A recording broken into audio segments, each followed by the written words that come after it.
Maybe grades aren't the entire problem. Social media, parental expectations, college costs, competition for internships, graduate school admissions, and the belief that your entire future depends on being perfect could all be contributing.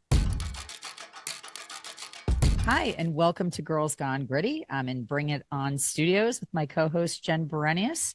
And today we are going to talk about, are colleges canceling failure? I don't know where you weigh in on that, but hopefully you'll walk away with a strong opinion after our conversation today. Before we tackle that, we are going to talk about some top threes and one that might have you replacing your coffee in the morning. Number 3, don't be afraid of the bone broth breakfast. It's better for you than your coffee or your tea, possibly.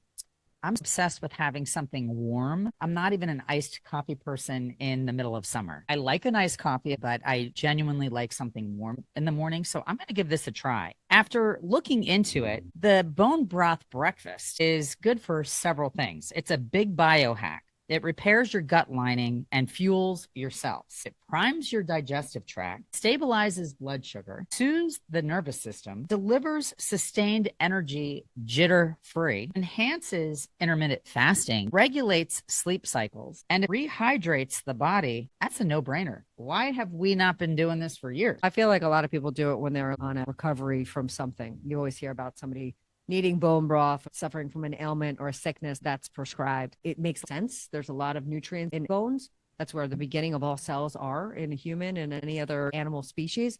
So it makes sense that it would be very healthy for you. I know that my coffee, I've given up during the week because by the time I make it the way I'd like it, it's probably 800 calories between the chocolate syrup, the milk, and everything else. So bone broth seems like it would be a really good way to give yourself a boost without the calories and the downsides. I've been giving it to Moose now for months. You would think that maybe I would have thought it was good for me too, because when Katherine Heigls, who does Badlands Ranch for the dog food that I've been using, suggested bone broth in the morning with Pibbles, I should have looked into it for me. I know when my mom was diagnosed with cancer, they told me to replace any type of broth with bone broth for her because it had more minerals, vitamins, nutrients, collagen, and everything else. So I used it for all my soups and for the base of a lot of things that I would saute. So that's our tip of the day. Where do you find it? I don't think it's that easy to find. Well, it is. You can go to any grocery store and they have it in a box. I just don't know if that's the one that you want to do. That's what I mean. They have organic bone broth in boxes. I'm going to do a deep dive. I reached out to a friend this morning who does everything to the best level possible. She's the one that got me on celery juice. And when I tabled this Brodo bone broth, she has definitely done her research. Brodo bone broth. We're going to check that out. Okay, good. And number 2, this one's not so great. Postpartum psychosis is on trial right now. Will moms come to her defense? Personally, I know I won't. I do not diminish anything when it comes to what people dealing with having babies and the challenges that are there. But this story, I don't know if you guys are following the Lindsay Clancy story. If you aren't, don't. But it seems to be everywhere. Back in 2023, she strangled all 3 of her children. She had a 5-year-old, a 3-year-old, and an 8-month-old. And she's in trial now. Today is technically day 13. So by the time you listen, it'll be a week from now. And she broke down yesterday in the courtroom because the medical examiner was talking about all the injuries that were sustained. And she couldn't handle it. She couldn't listen to it. Quick backstory, definitely postpartum, sought the help from many medical professions. She was on 13 different types of drugs, antidepressant, anti-anxiety, drugs within the 4 months leading up to this tragic event. She is claiming, this is the newest development in the case, that she heard a command hallucination by a male voice telling her to do it.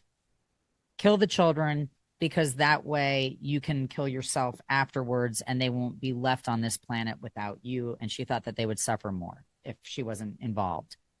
And she proceeded to cut herself and jump out a window. And now she's paralyzed and showing up in the courtroom in her wheelchair. It's awful. It doesn't make sense, but the question is, did the mental health system fail her family?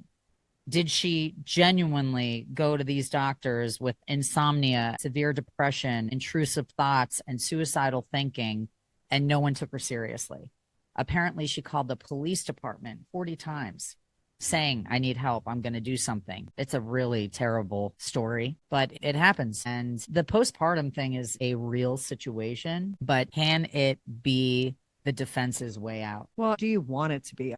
I don't know what the difference is between legal insanity and postpartum. Well, and also, like, what's the outcome? She's going to live with this for the rest of her life. And now she understands what happened. Is it time that took her to figure out that she's wrong? Is it being incarcerated? Is it her husband being remarried? Well, I mean, there's a lot of other things at play. Well, her hormones are probably back in normal fashion because she had her last child 3 years ago. And on top of it, they were saying that she was mixing meds in a very short amount of time. She wasn't on 13 different types of medication when she did it, but in a 4-month stretch, she switched different medications, tallying 13 varieties. Sure. And I know people that have bipolar issues. If you switch their medication, that's when you are concerned of what the fallout would be. Mental health meds are a big deal. They are a big deal. And this is for debate. And where I lean on this is at what point do you have accountability? Because no matter what you do when you're under the influence of something, or if you've got a mental health situation or sickness or illness, at some point we have to be held responsible. Yeah. Because in my opinion, everybody who takes a life is insane. Yeah.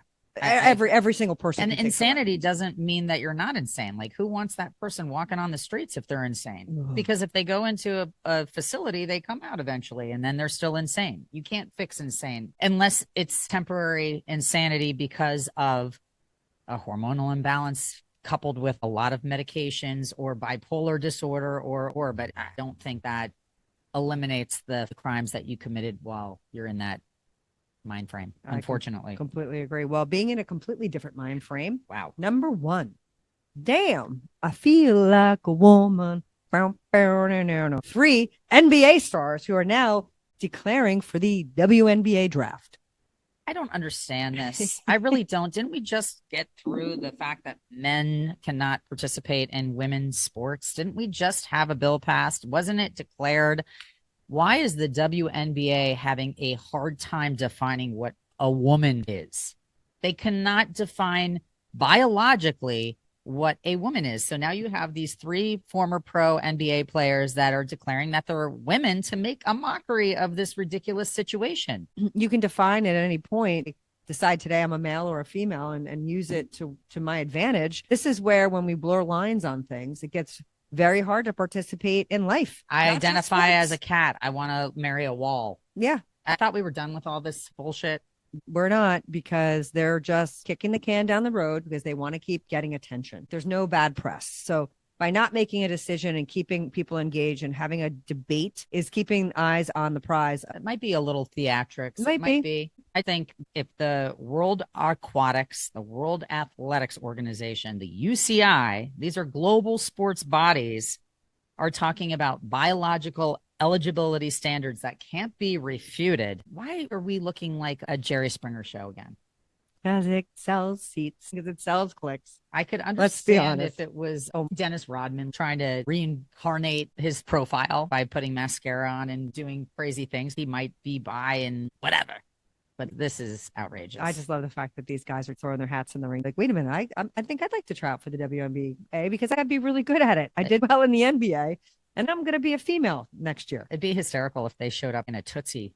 Oh my outfit, God, a wig and lipstick and so bad. Wow.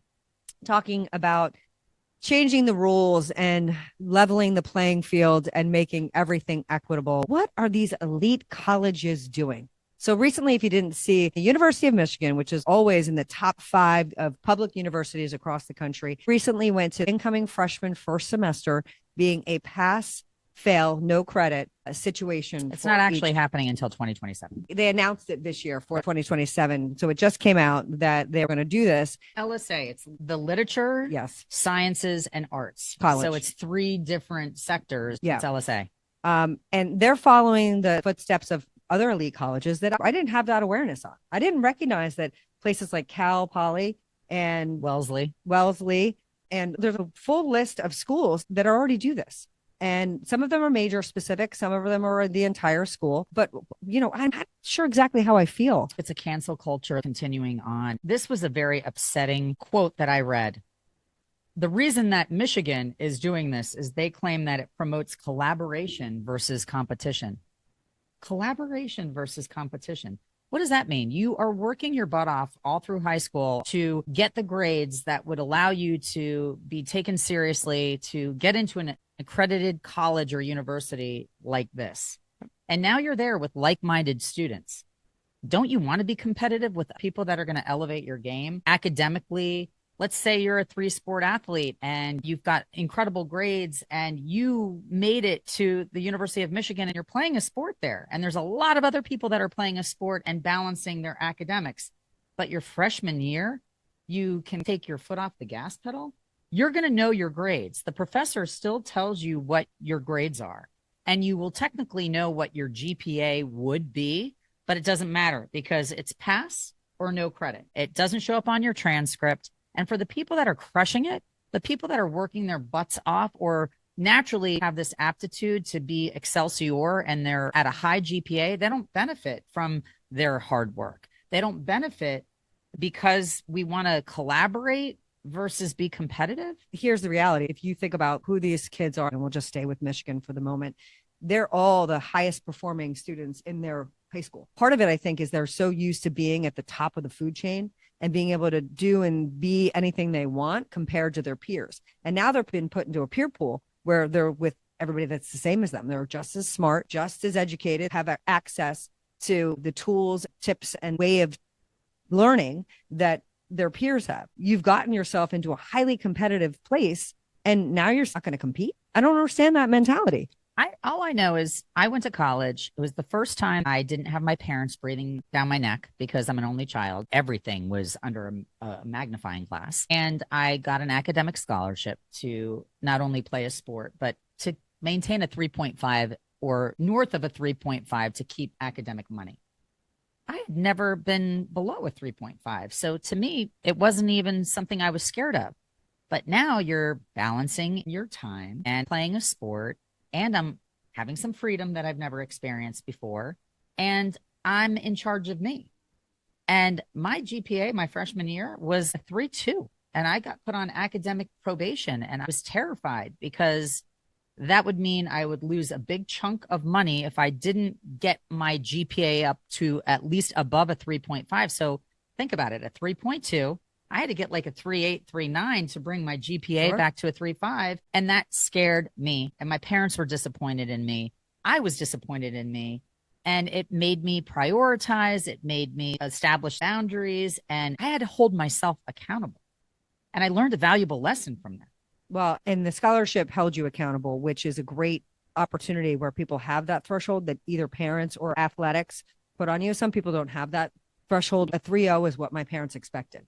They were like, you have to have a 3.0. If you don't have a 3.0 each semester, we're not paying for it. So if you don't have those kind of bases, and now we've them away on the college level, where does that leave kids with aspiration once they get it? If they get there and they feel like it doesn't really matter how well I do in this class, I just have to pass it.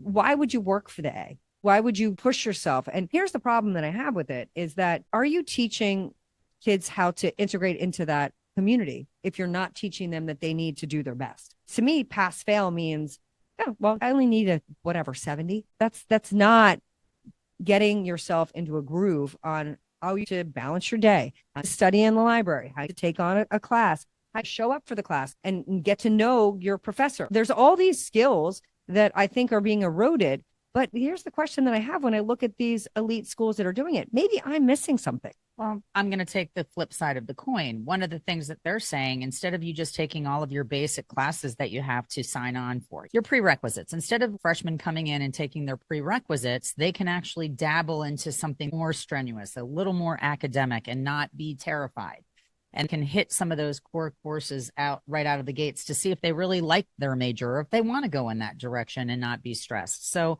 that was one of the arguments. The other argument is that this mental health pressure is real. You're moving into a place where you don't know everybody, you're acclimating, and you don't have your core friend group yet. You're nervous about leaving home for the first time. You're far away from what you've known your whole life. They're taking that pressure into consideration as well. And when you first come into a school trying to rush, going into the Greek system, I like that schools first semester of a freshman year don't have rush, where everybody's kind of on the same playing field. You're living in a dorm, you're meeting people. It's not like you've been dirty rushed before you're getting there and you automatically have all these interviews and functions that you have to go to that define who you are immediately. And if you're lucky enough, you're in our sorority, you're in our fraternity. But what about those kids that don't match with their top three, don't find a group? And that's the beginning phase of their freshman college experience. There are a lot of stumbling blocks, and maybe that more academic institution recognizes that some of those kids aren't as social, and maybe there isn't Greek life, and they're just trying to take the foot off the gas pedal a little bit. Yeah, I'm not saying I agree with it. I just don't understand it at 18, 19 years old when these kids are coming to college. And a lot of the athletes have done PG years and they're actually 20. They've been in school for a really long time, taking tests and being in unique social situations their whole life. And now all of a sudden we're going to take them and bring them to college and say, it doesn't matter this first semester. We're going to give you a little bit of a hall pass. I think that the leveling of the playing fields in so many ways and giving so many accommodations, that's really what it is. Giving another accommodation is saying, well, this is really hard. And we know it's really hard. So we're not going to grade you your first semester. And you mentioned fraternity and sorority life. I was talking to a friend who actually is a junior at Michigan, Teddy Riddle. He was saying that he doesn't like the pass fail for the incoming freshmen because they're not going to change the rush strategy. And what it did was it gave the kids that were rushing or pledging a fraternity permission to be academic.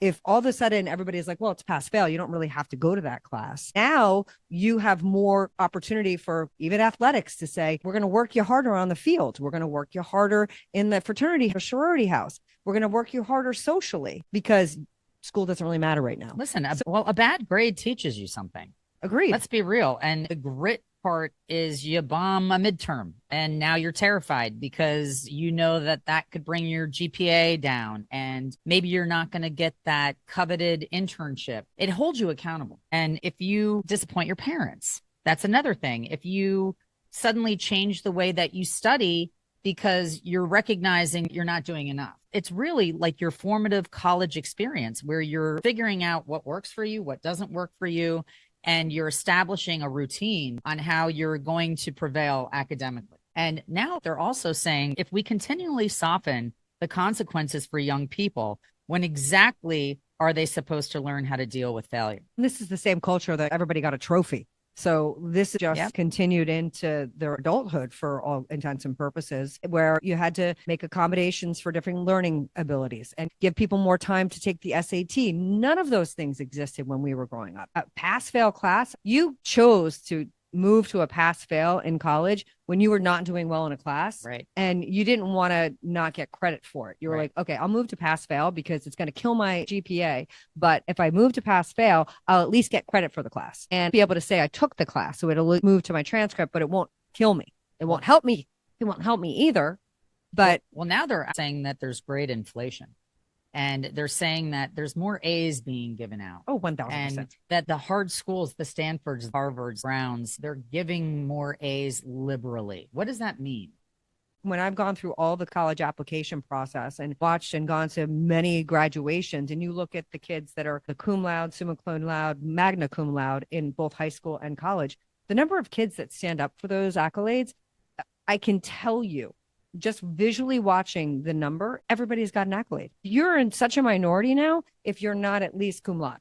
If you're not graduating with just the basic cum laude, it's like, well, what did you do during college? That wasn't the way it was when I went to school. No. When you were academically superior, it was noticeable and different. And I do think that there's gradeflation. Well, they're saying if students are experiencing unprecedented academic anxiety, at the same time that A's are becoming more common, what exactly is going on?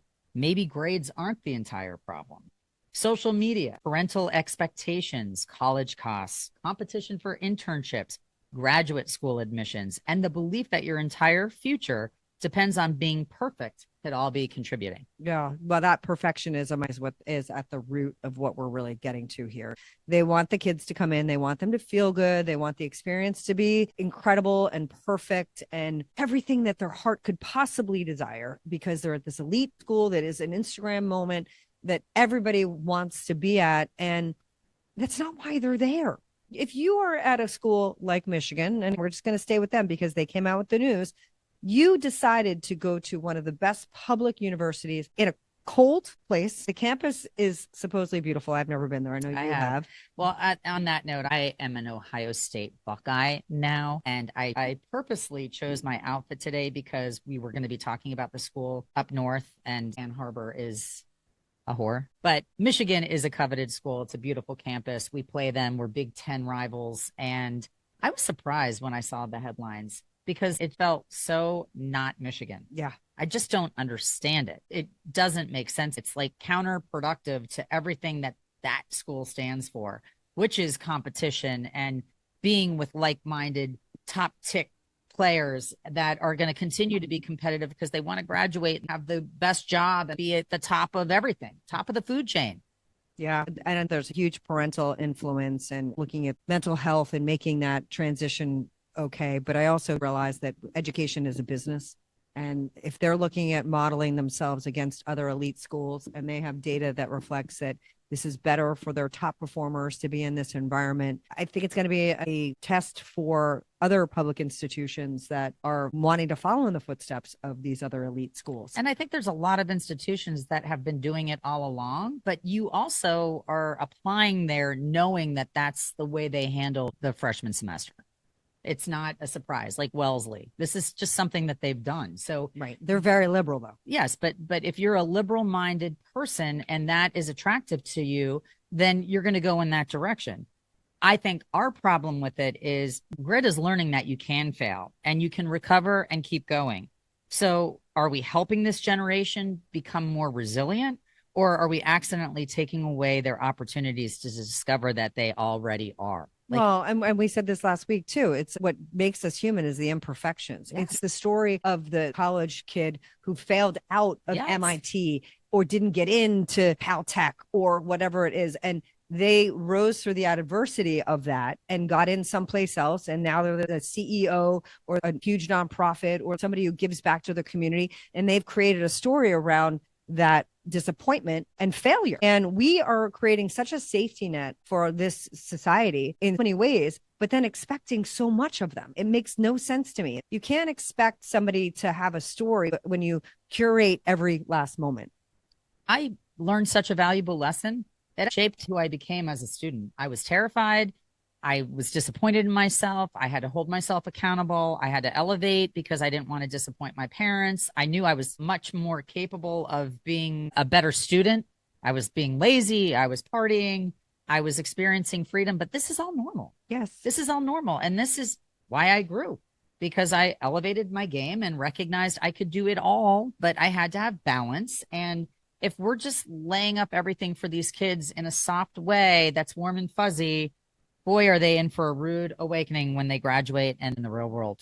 Well, here's the other reality. Places like Michigan and most schools in this country, we're very fortunate. If you're sending your kid to even a 2-year college, there are guardrails. There are systems in place that are meant to help them as they navigate this new and unique place. It's not like you're just sending them out into the Serengeti to figure it out with a knife. We are making such a issue out of a first world problem of getting the opportunity to go to a school. Is that really such a complicated situation? And if it is, great, identify it, give them the tools, give them the opportunity, give them the tutoring if they need.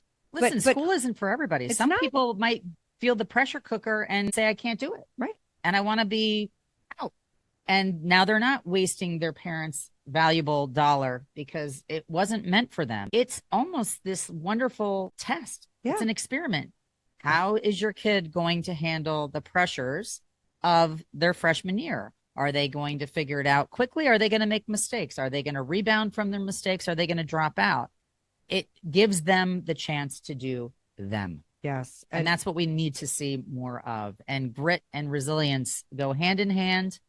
And we are Girls Gone Gritty. We are. And that is a gritty conversation that you need to have with your child before they go off to school in the next couple of weeks, and make sure that they're prepared. If you're an incoming freshman, then you have that infrastructure, because most of you will not be in a place where it's pass fail. And I think that's a positive. If you are at a place where it's pass fail, because they do exist, then tune in too, because when you don't have those guardrails or parameters or those benchmarks, then kids can get lost. Agreed. And if you have too much idle time, I know this about myself, I end up wasting a tremendous amount of time. I end up getting myself into trouble as a kid. Time management is part of college. You've got to learn the balancing act, and you can do it all if you figure out what works for you, what you can handle, and what you can't. Yep. But as always, it starts with a conversation. Sure does. Starts with knowing what your tolerances are, what your understandings are, and having the wherewithal to sit down and talk it out. Agreed. So that's what I'm trying to do. Have that resilience and grit. We're going to go to our Got Grit Award winners, plural. And I can guarantee you that the majority of these people went to college and had to fight to get where they are today. We're always trying to find unique Got Grit Award winners. And if you've been paying attention, they can be an idea, an individual, group. And this happens to be a group of incredibly resilient and innovative human beings. They are the White House Press Corps. Wow. They have to always be on their toes because they're in a unique situation where they have to make the president of the United States, whoever that is, their friend, but yet ask on behalf of the American people the tough questions. Their responsibilities are to ask questions of the president and the senior officials, hold the administration accountable, report on the inside nuances of the presidency, serve as the public eyes and ears of all of us. They are independent reporting during any kind of crises. They are on 365 days a year, weekends and holidays. They came to my attention because they also have presidential travel that they have to go on.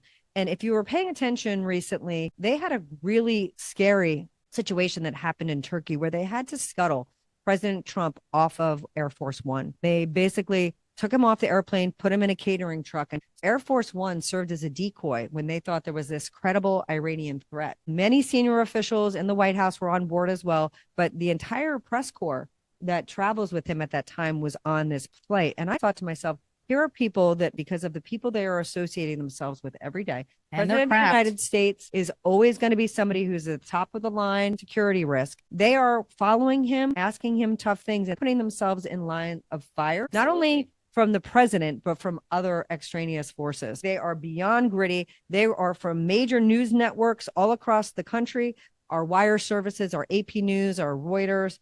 All the major newspapers are part of that, like the New York Times, the Washington Post, the radio. They are taking on more alternative types of platforms to get the word out. And we know that our president has different channels that he likes to talk on. So I think that these people who are trying to represent the American people are gritty and deserving of this. I couldn't agree more. And you don't really think that they're putting themselves on the front lines. But in that situation where there's so many movies that show our president and his top people, his chief of staff and whoever is in the top 5 getting ushered off to a safe room somewhere. And these people would not have been in the safety zone if the threat actually manifested and that plane went down. There would have been no safety zone. I think the only thing they noticed that was not normal protocol to shut windows when they were on board. They never knew that the president wasn't on board, and a couple of his staff had got off. I think there were 5 people in total that were shuttled off of the flight and then met up with them in the UK. But there are so many things that happen in the back story that you don't hear as the American public. There's always corruption, and there's always somebody that's on the inside that could be leaking information. That's in every movie too. They probably have to keep it very tight to the fold because you just don't know if there's someone playing both sides. Yeah, but freedom of the press is what we want, and we want to continue that, and we appreciate all of the liberties that they give up by doing their job every single day. Hallelujah. I hear you. And from there, we have a musically encapsulating song. This artist that I am spotlighting today, I'm actually going to see tomorrow in New York City. And I'm so excited about it because it's an artist I can listen to everything from front to back. And she's so conversational and her music is deep and real. And I think I probably mentioned this once before when my father passed away and I was in my house having to clean it out so that I could make it my home with my children. I listened to this album from front to back for days on end, and it was exactly what I needed.